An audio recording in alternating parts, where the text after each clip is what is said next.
What really makes no sense. Your doctor will probably end up calling the insurance company themselves and request a peer-to-peer discussion, but the doctor on the insurance's end is usually in a totally different specialty and out of the loop, so they end up spending 45 minutes trying to explain to a retired pediatric nephrologist why you need an MRA of the brain and carotids. Not bitter at all. I'm dealing with this shit right now with coverage for the brand of insulin I've been using for literally 12 years. Insurance suddenly doesn't want to cover it because I need to try those other 2 brands they cover first to see if they work. Motherfuckers, I've tried both of the other brands before. It's clearly documented that I've tried them and that they don't work. They've done this shit to me 3 times in the last 5 years, and it's always a huge hassle. Out of pocket, a 30-day supply of my insulin is $1,016.98. Like what the actual fuck? Fun fact: contrary to popular insurance lore, the same insulin brand can work differently in different diabetics, and not all brands of fast-acting insulin work the same within a person's body. Okay, sorry, rant over. I refused to have anyone but my husband with me each time, and it caused such a furor. My mom was so pissed when I had my first that I wouldn't let her stay in the room for the delivery. She went home, an 8-hour drive, and I had zero help postpartum as my husband started a new job the day after I had our son. It was a really difficult time. I'm terrified to tell my mill no when the day comes. My husband has already said that it will be a bit of a nightmare when we get there, so I'm hoping he will handle it for me. She's the damn reason we had a whole ass wedding instead of eloping, like I wanted. ETA. Husband and I have discussed this before. We are planning to make it known that only the 2 of us will be present when we have a baby. We are still a few years away from it happening, but he is very aware of my wishes and agrees that my comfort is more important than his mother being in the room for a 3rd grandkid. She has a daughter that birthed too, so she's had her time. My mom isn't very maternal in this sense, so she won't be a problem, but I am reading and absorbing the advice. Please keep it coming. My husband and I didn't tell anyone we were at the hospital. I was induced, and TBH. It was super nice not answering a million texts demanding updates on my lady bits. I even went so far as to schedule a couple Facebook posts so it looked like I was home doing my normal thing. It was our first and possibly only child, so we wanted privacy to enjoy that first day as a family. My birth plan literally said regarding visitors, the godfathers may visit, all others, shoot on site. The nurses got a good laugh from it. I make sure pay is discussed in the first interview and I prefer phone interviews. Few times I wasted time going through 3 interviews before I found out it was 50% of what I need. I remember saying at one you're looking for someone with Cisco networking experience, 3 years of * telephone system administration experience and Windows Server experience, for all that you pay $40,000 a year. How many qualified candidates do you think there are for this job that are not lying? Call me if you can do $90,000 but you're paying way too little. 3 months later they called me saying they could do $52,000.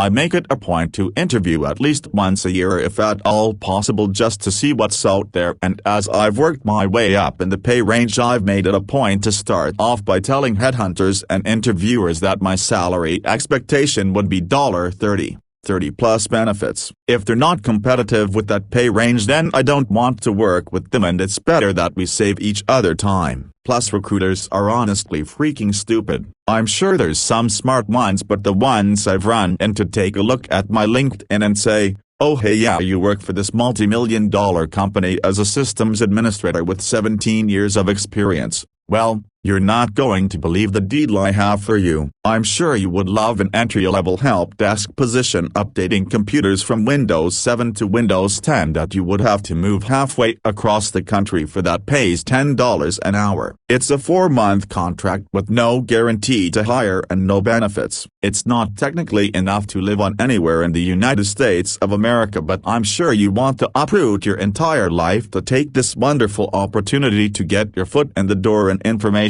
technology. I went to a job fair once. The first booth I went to, the girl was very nice and explained the position and talked a little about the company. I asked a few questions and then asked what the pay rate was for the position. She literally looked at me like I'd just asked when the last time she'd taken a shit was. I'm sorry, but I'd like to know whether I'm wasting my time or not. I'm not going to go through a lengthy and annoying application process for a job that doesn't pay enough.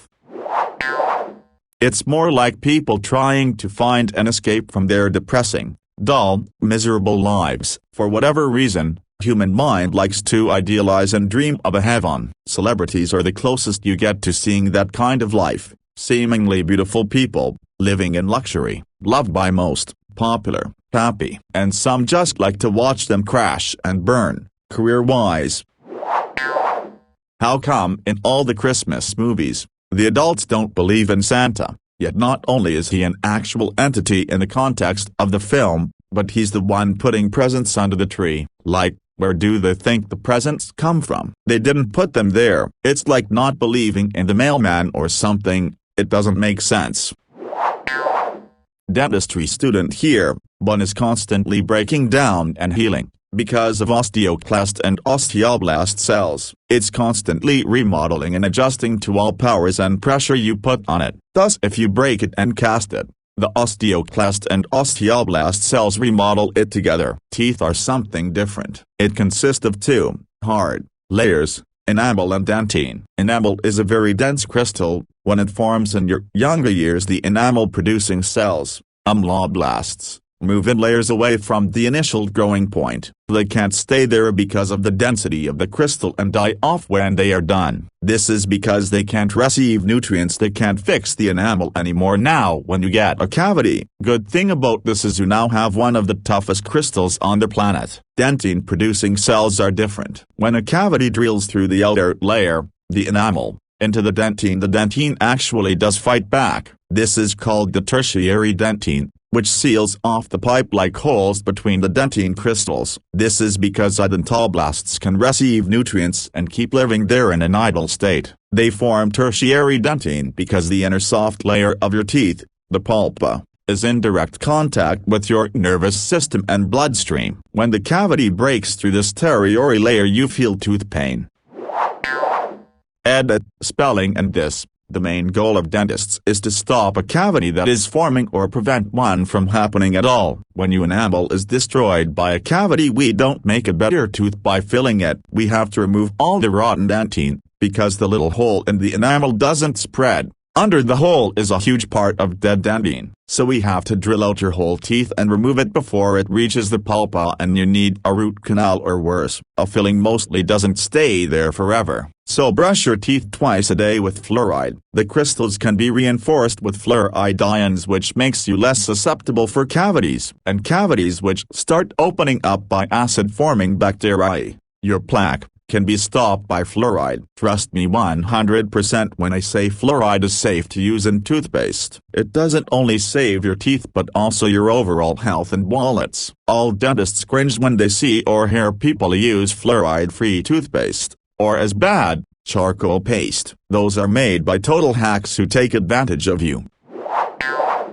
Close friend got cancer. She couldn't work during chemo, so she took a leave of absence. Since she was required to have a certain number of hours to maintain her employer contribution to her health insurance premium, she was suddenly stuck with the premium for $2,000 per month. She had some sort of cancer insurance plan. I've never heard of it, but that's what she called it, that paid out just enough that she could keep her health insurance. She still had to fight with the insurance company at least weekly to get her chemo, supplies, oxygen, etc. approved. She got better and they initially refused to pay for the PET scan to clear her to go back to work. But that's no surprise because they tried to not approve the previous ones. Health insurance in the US is a fucking scam. Canadian who recently immigrated to the States here can confirm the healthcare itself is great, but the insurance industry is legalized racketeering. It is one of the largest problems facing the country today, in my opinion. It's certainly not helping the wealth disparity, which is another one. Edit, this is now my most upvoted comment. even more than the previous best about a guy having a boner in an old school cool photo post. Edit 2. Thanks, anonymous user, for the gold. My first. I'm just speaking of my own experiences and from talking with close friends and family members when I was in Canada. It's certainly not going to be the same for everyone, and I didn't intend to propagandize. In my experience, many employers believe that employees are paid to give up their time, not paid to do a job. My old boss did understand that his employees could be more productive with reduced working hours. There had been a trial in that very office, but he couldn't get over the fact that the company would be losing employees' time in exchange for the same amount of money. He couldn't imagine that the benefit to the company is the work the employees get done, not the amount of time they give up to the office. It makes me sad that these people are so often in charge. My manager was saying to me the other day that he was going to have to do some work over the weekend. He just dropped it in casually, but seemed a bit regretful about it, like he'd rather not have to do it. The thing is that he always makes a point of checking that everyone is keeping up with their work okay, and shuffling things around if someone is stressed. It makes me sad for him, but also grateful that I seem to have found the one manager in the world that is both competent and a decent human being, but then also worried that if I ever get to his level I will have to give up my weekends. It's a complex feeling. Long story short, I don't feel like the weekend is anywhere near long enough as it is, and I don't want to have to give up more of it to get on in life. It has to do with ACH clearing times. There are a lot of stops that your money has to make along the way, both ways actually. When you debit your account, buy something, or get a credit, refund, money back, it just feels like they take the money out of your account more quickly upon purchase because leaving your bank account is the first step in the money's journey when going out, and the last step when it's coming back in. Edit. As a metaphor, imagine your roommate or partner, your money, leaves for work in the morning. You bought something. Once they need to go, they walk right out the front door of your apartment, house, your bank account. It takes them half an hour to get to work, but you don't really notice because it doesn't affect you. You saw them walk out and probably don't think about anything past that. Now imagine that you call them while they are at work and tell them that, for whatever reason, they need to come back. Refund is issued. They will need another half an hour to commute all the way back home, your bank account. So don't get upset when they aren't walking through the front door as soon as you hang up the phone. The universe itself, at the most fundamental levels, our minds have been shaped to be able to understand the level of reality we deal with on a daily basis. Our sensory input, cause and effect relationships that are reliable and logical, and a sense of time moving forward in a straight line. All of these ways of thinking hold up in our own reality and help humans thrive and conquer our natural world, cooperate in groups and build complex societies and technology. Yet none of these thinking tools can stretch to make any intuitive sense of the origins of the universe, for example, be it an infinite process with no beginning or having a start point that itself lacks a cause. We may never really grasp quantum levels of existence, and there may be other planes or aspects of the universe that our brain is just fundamentally too limited to be able to fathom. Boss yelled at me at a restaurant even though I was a hard worker and overachiever. He yelled in front of a full house in my face, angry, sticking his finger in my face and telling me to go home because I didn't cry. I never went back. I told my family his business wouldn't last. This was in 2017. Started failing and then COVID happened. Thank you COVID. He made great food but he was such an asshole and I did nothing wrong. He was simply taking out his frustration on me, the hostess. Very humiliating, and I refused to cry or show emotion. That was because too many teenagers were dying from drunk driving accidents. The federal government wanted all the states to increase the drinking age from 18 to 21 in the 80s but didn't have the power to do for the whole country because that was a state power. So the federal government withheld interstate highway money from the states that wouldn't increase the drinking age to 21 until all 50 increased the drinking age. If you didn't live through the 80s, you can never understand how powerful MAD was.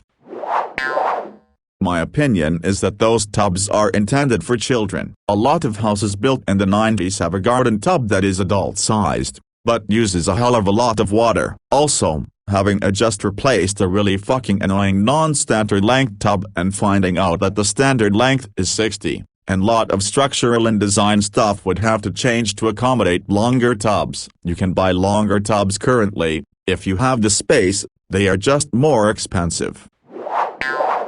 If I happen to be in a public bathroom stall and I hear someone else come in the room, I always flush so they know that stall is occupied. Never works. They still come back, jiggle the door and look through the crack. Fucking annoying. Edit. Just for clarification, the only time I use bathroom stalls is at work since I'm there for such long periods of time. Whoever did the construction on the building I work in made some questionable choices. The doors are long and heavy, meaning that you can't really see feet unless you kneel damn near to the floor. I've tried and I can see feet in this first stall when I first walk in, but the other two, not at all. And the doors are heavy enough that they will never stay open, just swing shut, so you can never tell if they are empty or being used. There are 3 stalls total. The first 2 are tiny, so I understand why no one wants to use those. So, everyone immediately goes straight for the last stall, because it's about twice the size as the others. That's why I flush when I hear people coming in, hoping that they can get it through their fucking heads that the stall is being occupied. Maybe I should just start coughing wildly to give them another alert that they don't need to jiggle the door or look through the cracks. Also,